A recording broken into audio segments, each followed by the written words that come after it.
Eto na nga mga chong, marami tayong basketball updates. Pasilip sa practice ng Barangay Ginebra, may magbabalik na sa kanilang kupunan. Latest update patungkol kay Jeremiah Gray. Kailan nga ba makakapaglaro sa Barangay Ginebra? Nitong mga nakalipas nga na araw mga chong, ay mainit yung mga players na magbabalik sa Barangay Ginebra.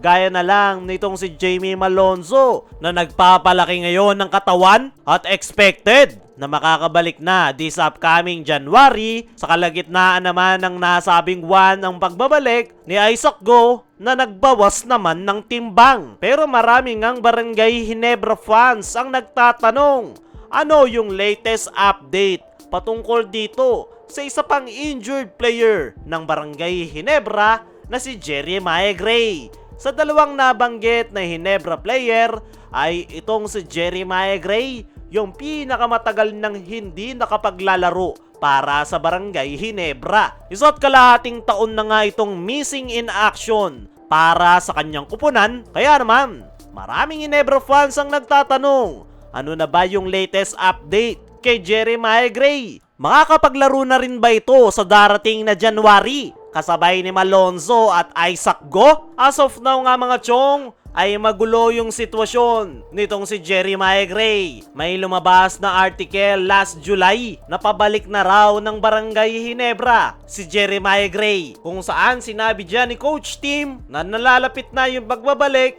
ng nasabing gwardya. Pero nitong December 14 sa article ng Spin.ph ay sinabi naman dyan ni Coach Tim Cone na after Christmas ay makakabalik na si Malonzo, kalagitnaan naman ng January si Isaac Go, at walang timetable para kay Jeremiah Gray. Kaya naman, atin itinanong sa ating trusted source kung ano na nga ba talaga yung nangyayari kay Jeremiah Gray. Ang sagot nga dyan mga chong ay okay na yung lagay ng nasabing gwardya. Actually, nagdi-drills at nagagawa ng makatakbo nitong si Jeremiah Gray para ibalik yung kanyang game shape. At napatunayan nga natin yan sa kanyang ipinopost sa kanyang Instagram, kung saan ongoing yung kanyang pagpapakondisyon at ipinakita nga nito yung kanyang ladder running workout para i-improve yung kanyang agility. Ayon pa sa ating mga trusted source,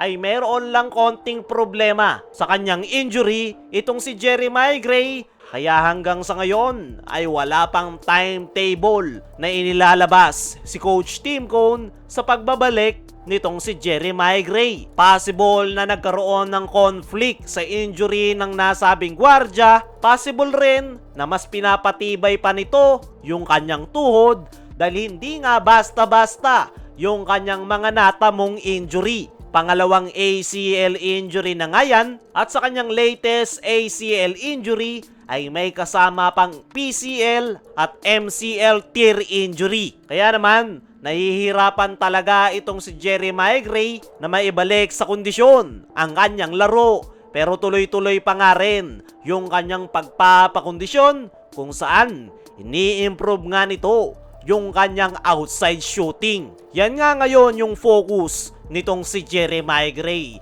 dahil malamang sa malamang hindi na nito maipapakita yung kanyang athleticism matapos yung kanyang pangalawang ACL injury at iba't iba pang punit sa kanyang tuhod. Para sa akin mga chong, ay isang malaking sayang itong si Jeremiah Gray. Napakalaki nga ng kanyang potensyal. Talagang sinira lang ito ng kanyang injury. At sana nga lang talaga ay ma-overcome niya yung kanyang problema at maibalik sa kondisyon ang kanyang laro para na rin makabalik na siya para sa Barangay Ginebra. Dumako naman tayo dito sa kabilang balita.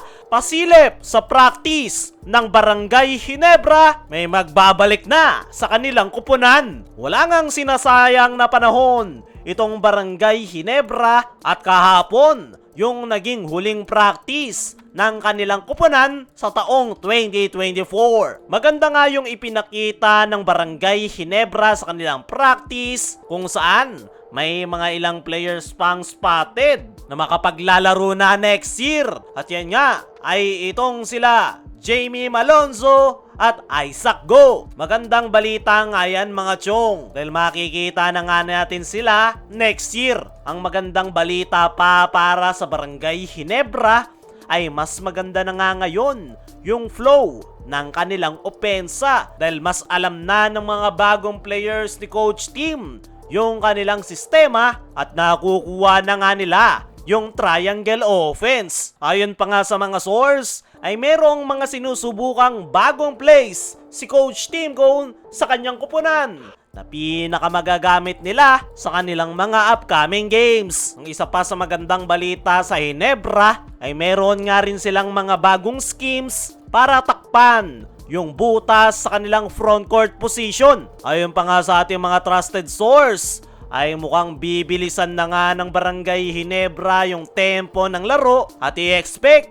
na more on run and gun yung kanilang ipapakita. At bagay na bagay nga yan ngayon sa kanilang kasalukuyang lineup dahil mabibilis nga yung players ngayon ni Coach Tim at the same time lahat ay kayang tumira sa 3-point area. Kaya naman, run and gun team na Barangay Ginebra ang ating makikita next year. Kaya mga chong, ano ang masasabi nyo sa pasilip sa team practice ng Barangay Ginebra? Ano rin yung masasabi nyo patungkol sa latest update dito sa kanilang gwardya na si Jeremiah Gray? I-comment mo lang dyan sa ibaba.